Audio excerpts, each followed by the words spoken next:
इन दारुल हुकूमत दिल्ली के त्रिलोकपुरी इलाके से बड़ी खबर आई है। ये रात का लगभग 10 बजे का वाक़या है कि रात 10:30 बजे त्रिलोकपुरी में फायरिंग हुई है, जिसमें शाहिद नामी नौजवान की मौत हो गई है।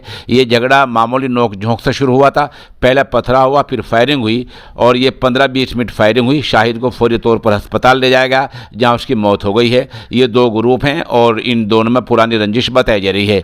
एक ग्रुप का नाम मन्नान है, दूसरे ग्रुप का हेड आसिफ बताया जा रहा है। मन्नान और आसिफ दो ग्रुप हैं जिनमें झगड़ा हुआ है और ये बताया जा रहा है कि झगड़ा इलाके में आपसी एक दूसरे के गलबे को लेकर है और इन लोगों में पहले भी लोगों ने सुलह सफाई कराई थी, लेकिन बात नहीं बन रही है और इनमें झगड़ा होता रहता है और इन दोनों ग्रुप में पहले भी कई बार झगड़ा हो चुका है। इस बीच दिल्ली मयूर विहार की पुलिस वहाँ पहुँची है, जख्मियों को अस्पताल पहुँचा दिया गया है। पुलिस अफसर जसमीत सिंह का कहना है कि पुलिस ने कार्रवाई शुरू कर दी है और कई लोगों को हिरासत में ले लिया है, जिनसे पूछताछ की जा रही है। बहरहाल मामला गंभीर है और इसमें कई लोग हिरासत में लिए गए हैं, 6 आदमी जख्मी हैं और शाहिद की मौत हो गई है। दिल्ली के त्रिलोकपुरी इलाके का मामला है और फायरिंग रात 10:30 बजे बताई जा रही है।